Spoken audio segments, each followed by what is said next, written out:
have two bracelets. They're both made out of 16 gauge wire, but as you can see, I've got one that's a little wider than the other. These are both beautiful bracelets and they look really nice stacked together. Okay, so we're going to do a bracelet out of 16 gauge today.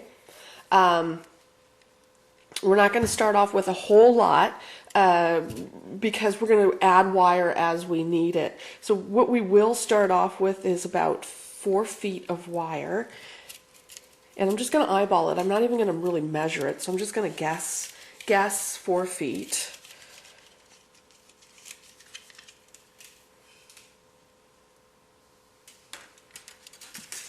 Might be a little less, might be a little bit more.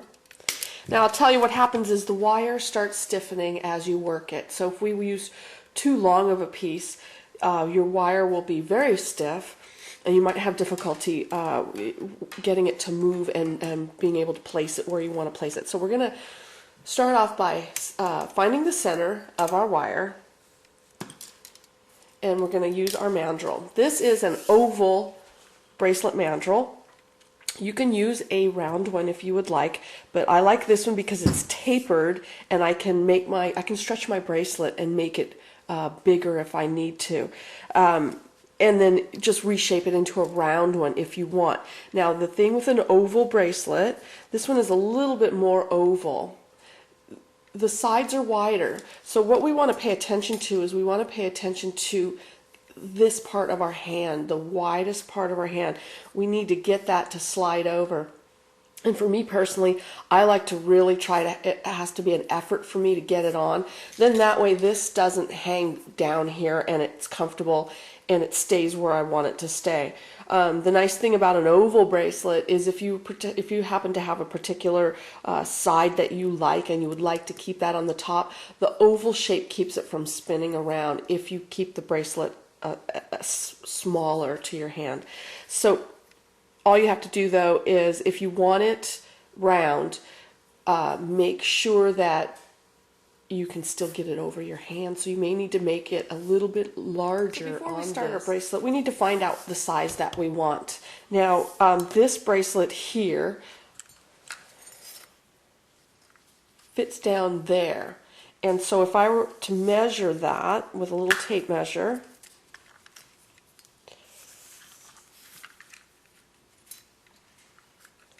that is about just a little over 8 inches. So I need my bracelet, for this type of bracelet, to be around 8 inches. So what we can do is we can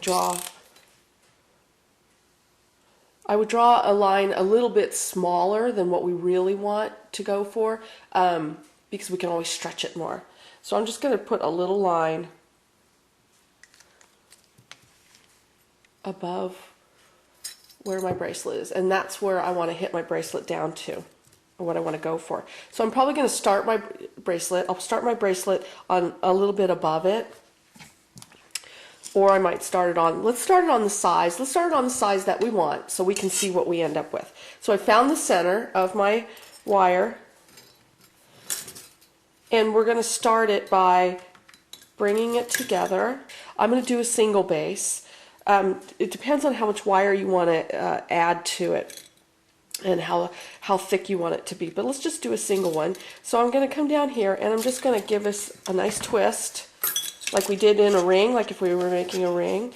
And I'm going to just spin this around to give us a little knot like that. And I'm going to give it a little tap, just a little tap. Now we're using little taps. We're not beating the daylights out of our wire, okay? Because let me tell you what happens. When we hit our wire on top of wire, we are smushing the two wires together and we're making one dent into the other. And so we want to use a rawhide mallet, not a metal hammer, because a metal hammer will definitely smash that to smithereens. This just moves the wire. So just a little tap. We're just doing little taps. We don't want to cause weakness and make it snap. Now, I did make a bracelet out of 18 gauge. We can do 18 gauge if you'd like, but it's ended up snapping in the end. And I was a little disappointed. Okay, so now we've got our wires connected, like so. And don't worry about mangling this up while we're working. It will, we're going to straighten it out on the mandrel afterwards. So now we're just going to start twisting our wire around our base here. And instead of taking the end and fishing it through, like so, and then trying to get that tightened up, we're just going to take our fingers and we're just going to take it right up against the wire right here, and we are just going to shove it through and pull it. And that way you get that right up against the wire and we don't have to worry about tightening it up. Okay, I am going to back this up and do a loop right over our knot, and I found that that's where mine ended up snapping. Okay, so we've got that one. Now we're going to start, I'll start on this side here, and we're just going to start looping our wire through.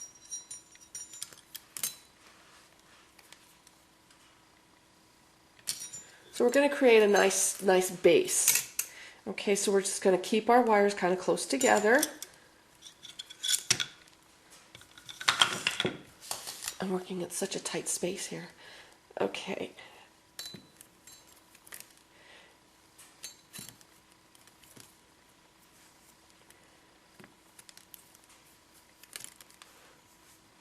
Okay, so I'm going to go ahead and use this wire and go all around here until I get to the end.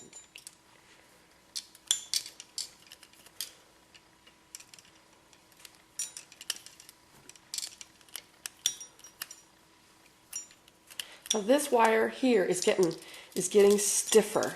So here's the reason why we don't want to use, because this is really, if we wanted to use one big whole piece of wire, one whole long piece of wire, we probably would need 6 or 7 feet. Well, can you imagine trying to working with like 3 feet, 3.5 feet, trying to get this through, and then by the end it will be really stiff, because we're going to want to kind of do this in layers. So we're just building a base for right now.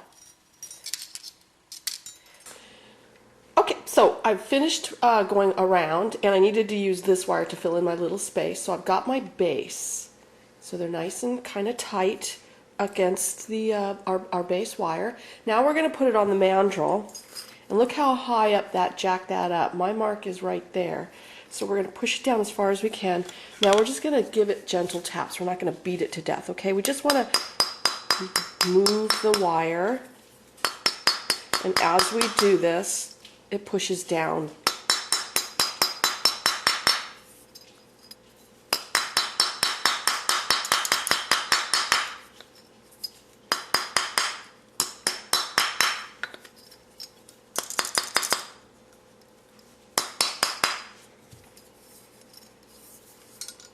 Now I'm still way up there, aren't I?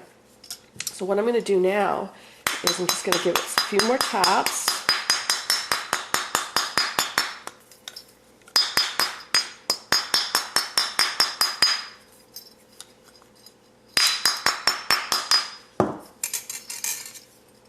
There, that's pushed down some more. See, I'm almost down to my mark. So now I'm just going to take my hammer, and I'm going to start tapping this down gently, and this is going to stretch it.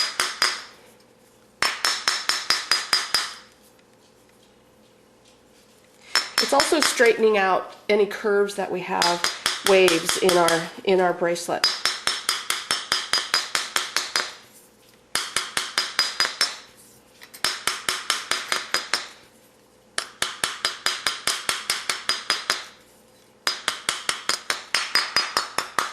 Okay, so there we are. So now we're going to take it off, and I'm also going to flip it over because this is tapered. One side, the side we just did, is wider than the top of the bracelet, so we're just going to give it a couple of taps down to stretch out both sides. This is the same concept as my rings, how I make my wire rings. Okay, and if it gets stuck, just give it a couple of taps, and it'll pop right off.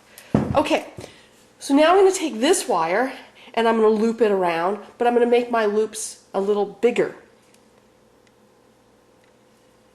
So we really want them to be more open. So we don't want to push the wire right up against our frame. We want to gently loop it through. And we can space these out a little bit more if you want. You do what you want, okay? You can design this however you want, but I'm just showing you this way. So see how high, and we want to keep it in proportion. So try to keep your loops in proportion. Now, if you'll notice, I'm trying to keep them up close, up underneath, and more looped open on the top. It's a little tricky, especially when the wire starts to get stiffer, but you can do it. Okay. So it might help if you hold your loop here as you bring this through. Okay, so I'm just going to finish looping this through. I'm going to go all around as far as I can, and then we'll add some more wire and we'll go around again. Okay, so I'm reaching the end of my wire here, and I'm just going to take this and I'm going to make sure my end is flush cut, and then I'm going to turn it over with my round nose and try to hide that, get that end turned in and hidden.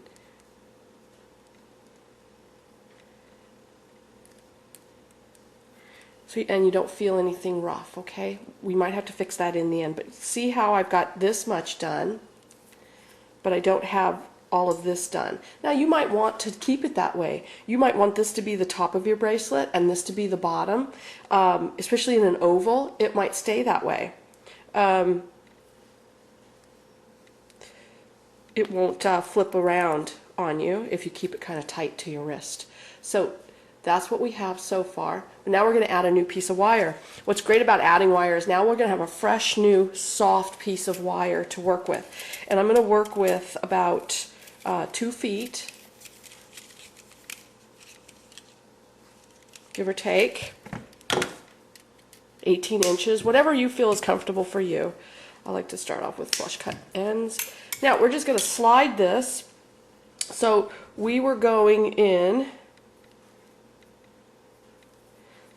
we're going to go in the same direction, so I'm just going to slide my end through a loop here. Let's see, maybe if I start on the other side. Okay, so I'm just going to slide this through a couple of loops, or one loop, just like that. I'm going to hang on to this. This is going to stay there. It's going to be kind of like my little handle. And we were going in this direction. So I'm just going to come through and do a tighter loop to anchor it. There we go. All right, so that's just, and now we're going to continue on doing what we were doing. Ah, my tripod. Okay, I find it easier for me to work this way, going away from myself.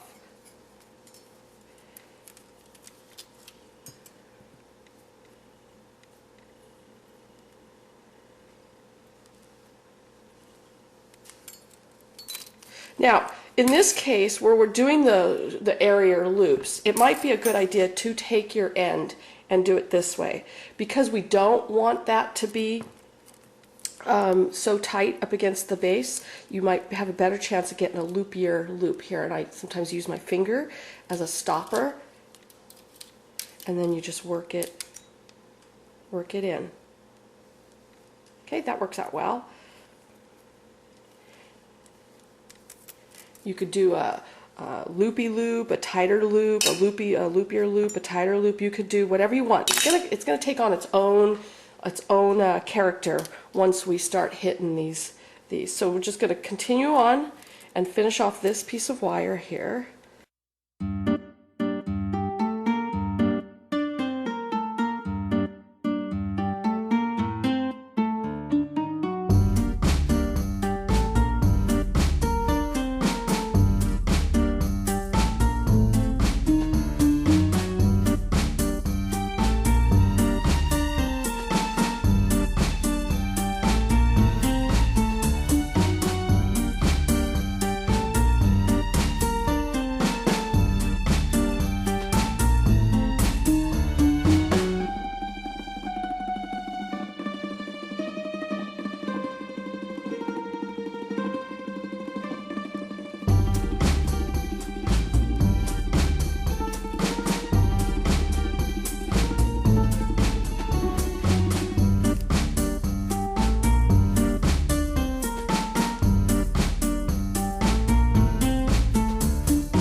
Okay, so now I'm to the end of my wire. Okay, I think here. that looks pretty good.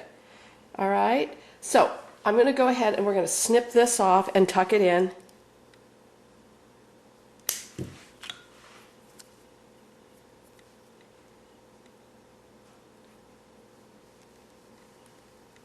Like so. Feel for any bare edges, and we're going to get this, hide this end here, the starting end. I'm going to give it a nice flush cut. Tuck that in. Okay, there we go. Now this is really going to be small. So let's see if we can't get this to go down on our mandrel. All right, so see how high up that is? We want that down here. So I'm just going to now start tapping on my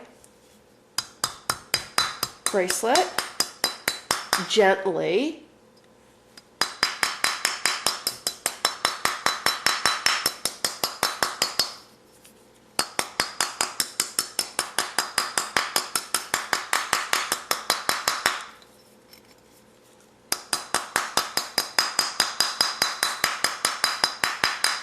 Now we just want to straighten out our bracelet now, any curves and whatnot, and this will stretch it out a little bit, but you know the base got wavy, so we're going to come in here and we're just going to give it some little taps.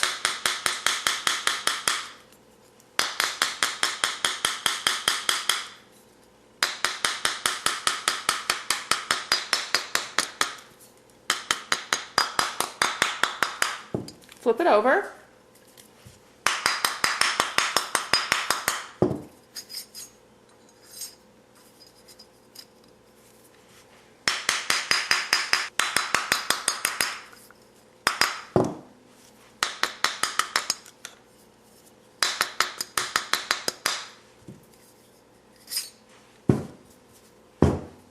There we go. Look how lovely that is. Isn't that beautiful? Can you imagine what that would look like in sterling silver? Gorgeous. Isn't that pretty? Okay, I'm going to go antique this and then we'll see what we've got at the end.